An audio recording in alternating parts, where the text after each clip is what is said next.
नमस्कार साथियों, एनजी के भी यूट्यूब प्लेटफॉर्म में आपका स्वागत है। साथियों, शिक्षक भर्ती के लिए लगातार आपके लिए मैंने मनोविज्ञान के बहुत सारे टेस्ट डाले और लगातार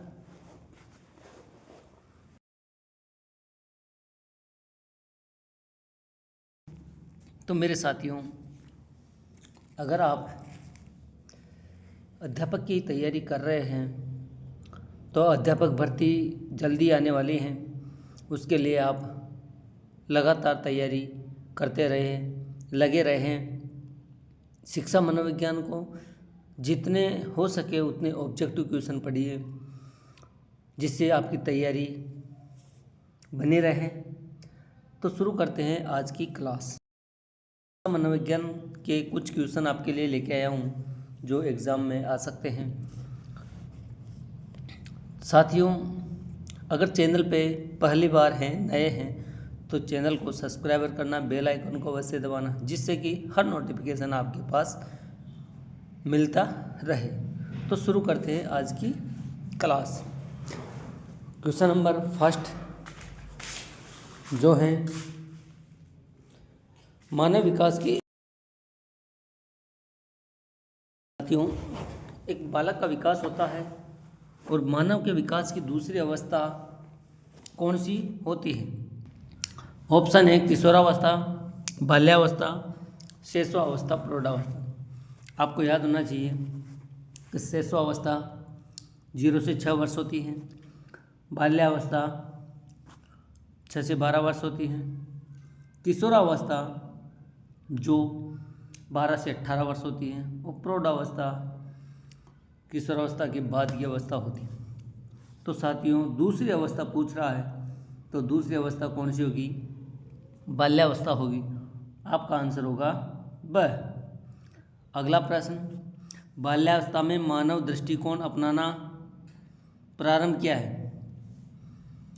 बाल्यावस्था में बालक क्वेश्चन, बाल्यावस्था में बालक दृष्टिकोण अपनाना प्रारंभ करता है। कौन सा अपनाना प्रारंभ करता है?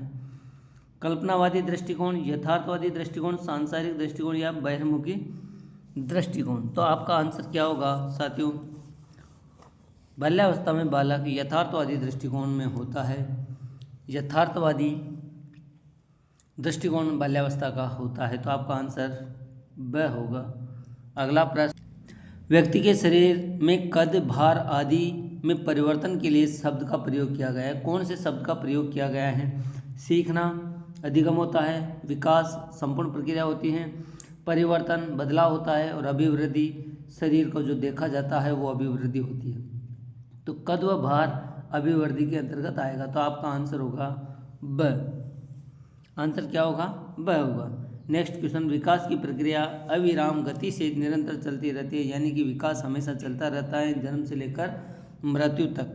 तो निरंतर चलती है। विकास क्रम की दिशा के सिद्धांत, विकास क्रम का सिद्धांत, निरंतर विकास का सिद्धांत, एकीकरण का सिद्धांत या परस्पर संबंध का सिद्धांत। कौन से सिद्धांत के अंतर्गत विकास की प्रक्रिया अविराम गति से चलती रहती है? तो साथियों, यहाँ पर आपका आंसर फिर ब होगा, निरंतर विकास का सिद्धांत।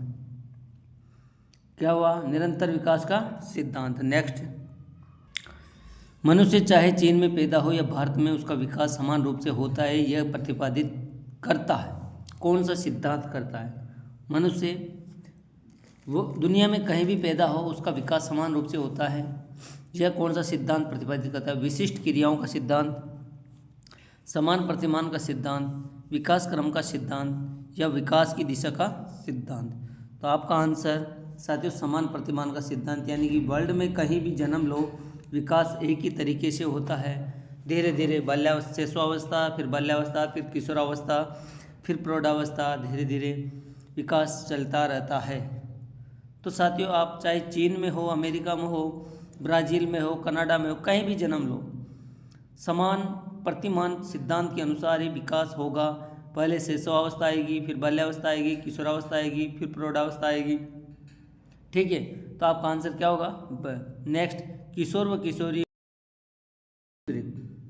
किशोर व किशोरियाँ एक दूसरे के प्रति आकर्षित होते हैं। प्रति आकर्षित कब होते हैं, किस अवस्था में होते हैं?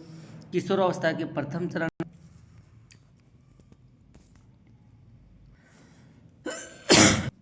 किशोरावस्था की प्रमुख विशेषता नहीं है। किशोरावस्था की कौन सी विशेषता नहीं है? संचयन की प्रवृत्ति, कल्पना की बहुलता, मानसिक विकास या दिव्या स्वप्न।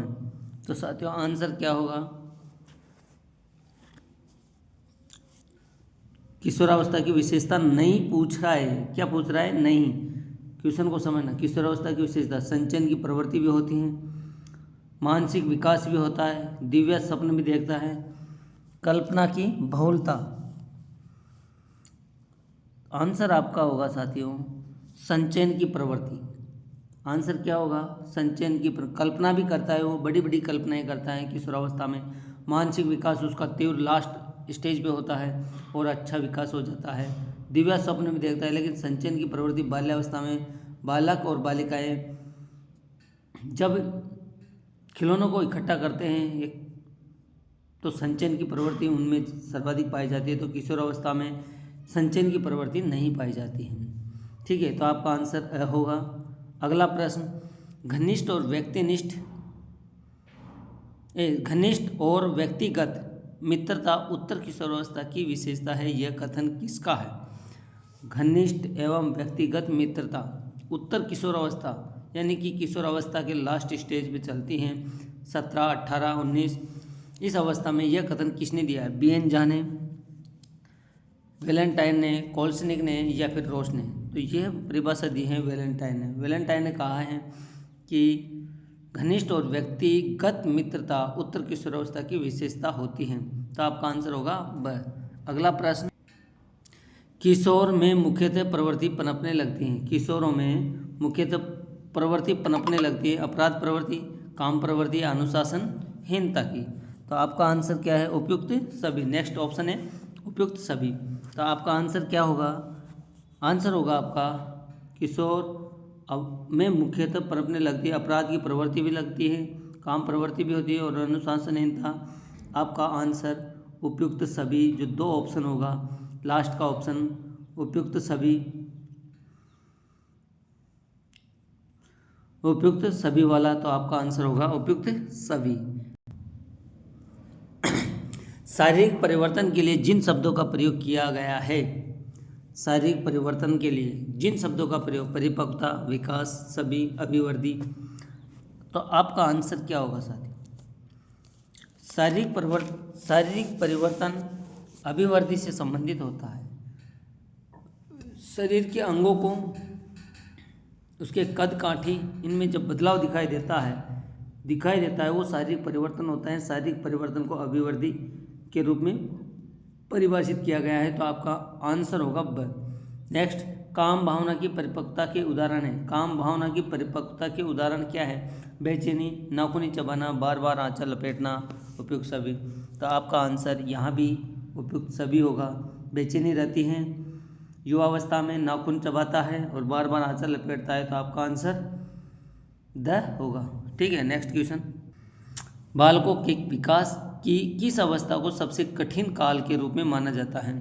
बालकों के विकास को सबसे कठिन काल कौन सी अवस्था को माना गया है? तो साथियों बाल्यावस्था, शिशुअवस्था, किशोरावस्था या सभी। आपका आंसर क्या होगा साथियों? किशोरावस्था को सबसे कठिन काल कहा गया है और ये किलपैट्रिक ने कहा है। तो आपका आंसर क्या होगा? वह किलपैट्रिक ने ये बालकों की किशोरावस्था को सबसे कठिन काल कहा है। और यहाँ पर पूछा गया है कि बालकों की किस विकास की किस अवस्था को सबसे कठिन काल कहा है? तो किशोरावस्था होगा। नेक्स्ट क्वेश्चन, लड़कियों में बाह्य परिवर्तन किस अवस्था में होने लगते हैं? बाह्य परिवर्तन शिशुअवस्था, बाल्यावस्था, किशोरावस्था या प्रौढ़ावस्था? तो आपका आंसर होगा साथियों किशोरावस्था। किशोरावस्था में बालिकाओं में सर्वाधिक बाह्य परिवर्तन या शारीरिक वृद्धि के रूप में देखा जाता है बाह्य परिवर्तन। तो किशोरावस्था आपका आंसर होगा अ। ठीक है, वृद्धि होती है। नेक्स्ट क्वेश्चन, वृद्धि होती है आंतरिक, बाह्य, ऊपर की ओर, इनमें से कोई नहीं। तो साथियों वृद्धि कैसी होती है? वृद्धि को देखा जा सकता है। तो आपका आंसर होगा बाह्य।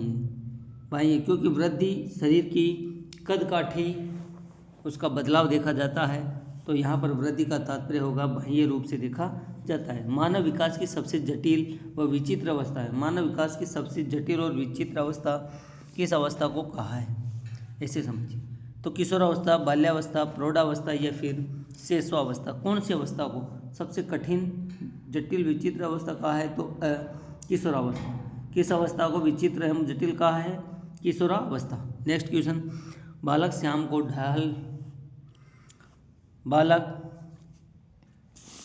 साथियों स्वयं को ढालने की कोशिश करता है। यहाँ पर स्वयं है, क्या है? बालक स्वयं को ढालने की कोशिश करता है, वंश के अनुरूप, वातावरण के अनुरूप, समाज के अनुरूप व रुचियों के अनुरूप। तो साथियों बालक स्वयं को समाज के अनुरूप ढालने की कोशिश करता है, तो आपका आंसर क्या होगा? स। नेक्स्ट, बाल्यावस्था में बालक घृणा करता है।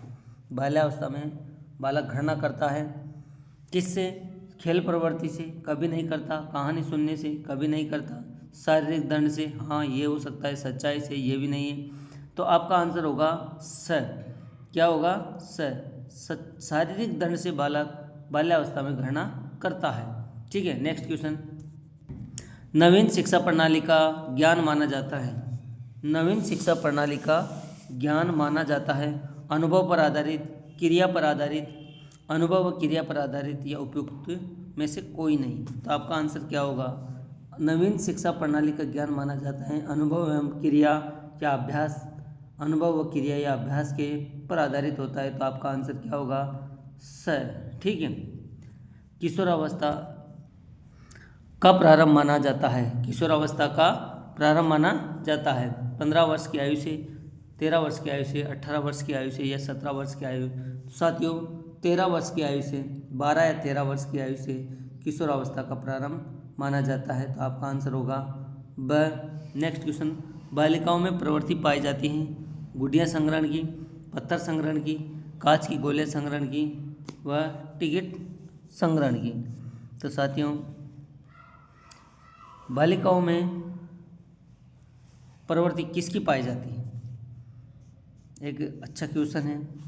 आपका आंसर क्या होगा? बालिकाओं के प्रति जो प्रवृत्ति पाई जाती है, संग्रहण की प्रवृत्ति पाई जाती है तो सार्वभौमिक सत्य हैं, लेकिन किसकी? गुड़िया, पत्थर, कांच की गोलियां, टिकट। तो साथियों यहाँ पर आंसर होगा गुड़िया संग्रहण की बालिकाओं में सर्वाधिक प्रवृत्ति पाई जाती है।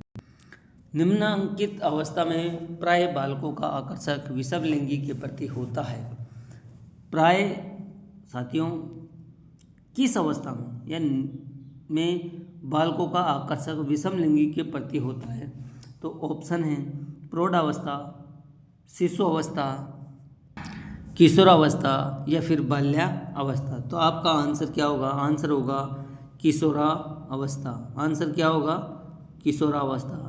साथियों आपको भी पता है कि बालकों का आकर्षक विषम लिंगी लड़के का लड़की के प्रति, लड़की का लड़के के प्रति आकर्षक किस अवस्था में होता है? प्रौढ़ अवस्था में नहीं होता है, शिशु अवस्था में भी नहीं होता है, और बाल्यावस्था में किशोरावस्था। तो आपका आंसर किशोरावस्था ही है।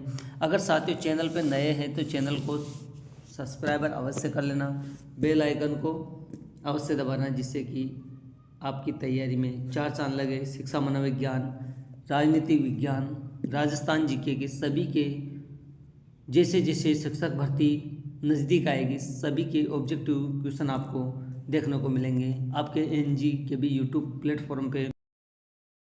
अगर वीडियो अच्छा लगे तो अपने दोस्तों को शेयर करना, जिससे कि उनकी भी